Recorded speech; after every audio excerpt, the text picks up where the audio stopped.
سڵاوتان لەبێت هاوکات لەگەڵ ڕوودا و پێشهاتە سیاسیەکانی دنیا نرخی زێڕیش ڕوو لە بەرزبوونەوە دەکات. ئێستا کە هەواڵی ناخۆش هەیە بەگشتی لە جیهان زانین نرخی زێر لە ئێستادا بە چەندە و داهاتووی زێر چی لێ دێت لەگەڵ کاکدانە قسەکەین. کاکدانە سڵاو لێوی زۆر سپاس. پێمان بڵێ دەنگ و باسی زێر چۆنە و یەک میسقال زێر کە عادەتەن خەڵک بەکاری دێنێ بە چەندە؟ بەنای خی گەورە میرەبان ئەوڕۆ زێر مسقالی 725,000 مسقالی زێری عیار 21 خواستێکی زۆری کەوتۆتە سەر بە پێچەوانەوە پێشبینی دەکرا کە زێر لێ سادە خەڵک زیاتر زێر خۆیان بفرۆشنەوە، بەڵام لە بەرامبەردا خەڵکێکی زۆریش ینی متمانی نەمایە بەدابەزینی زێر لەبەرەوە زیاتر خەڵک ئێستا خەڵکێکێکجار زۆر ڕوو لە کڕینی زێر دەکات، بە تایبەتی ئەوجا کڕینی لیرە یان ئەو زێڕێک کە بتوانین لە دوا ڕۆژدا قازانجی لێ بکە خواستێکی وای کەوتۆتە سەر. بەڵێ باشە، یعنی ئێستا ئەتوانی بڵێ کڕین زیاتریان فرۆشتن زیاترە چونکە ئێستا نرخەکەی بەرز ئێستا لێ سادا کڕین زیاتر بووە، کڕینەکە زیادی کردووە، ئەوانش کۆمەڵک هۆکار بوو هەبوون بۆی زێر بەرز بێتەوە. یەک لەوە کارە سەرچەکان ئەوە بوو دوای ئەوەی کە ترامپ ئەمریکا ڕایگەیاند کە پێویستە هیندستان و سین و کۆمەڵک وڵاتی تر چیتر نەوت و غازی رووسیا نەکردن، بەڵام ئەوان هەر بەردەوام بوون. لە بەرامبەریشدا 150 ئەمریکا باجی خستە سەر هیندستان. هیندستانیش بانکی ناوەندی هیندستان دەستی بە کڕینێکی زۆری زێر کرد بۆ بەرەنگاربوونەوەی ئەو بازانەی ئەمریکا.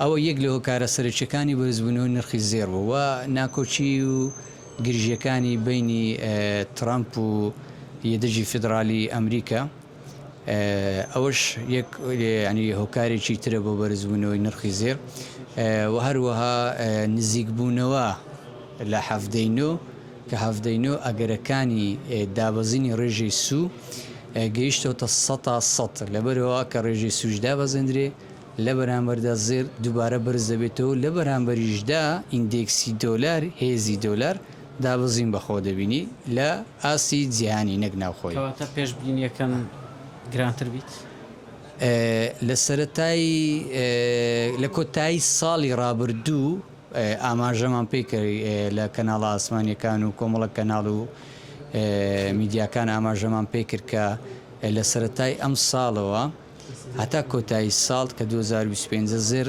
پێویستە سەردانێکی 3500 دلار کار بۆ 3700 دلار لە کاتێکدا خوارد 3000 دلار بۆ ئەو کاتە.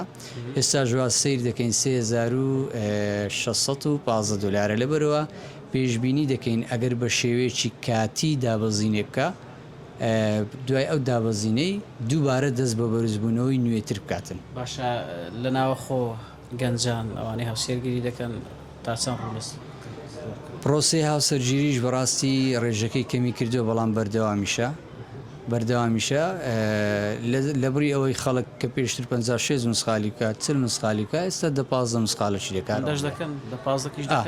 وەڵای هەیە ئەوەندەشی پێ ناکرێ. ئێستا هەیە بەس حەڵقەیەکی دەکات، پێش حەڵقەیەک دەکات مشتریمە بۆ 2 مسخالی کردیە، یعنی پرۆسی هاوسەرگیری هاتوتە لەم 2 مسخالی کردووە، مسخالێک هەیە 5 مسخال 8 مسخالیشی کردیە، بەڵام ئەوانە دەگمەنن هەردووچیان بەس بە گشتی 10 مسخال بۆ 15 مسخالە. زۆر بەخێر. بڵێ بێگومان هەر گرژێک لەسەر ئاستی جیهان ڕوو بدە یاخود کێبڕکەی نێوان وڵاتانی زلزهێز لە ڕووی ئابوووریەوە کاریگەری دەبێت لەسەر بەرزبوونەوەی نرخی زێر لە جیهاندا. قسەی کۆتایی ڤار دەیکات.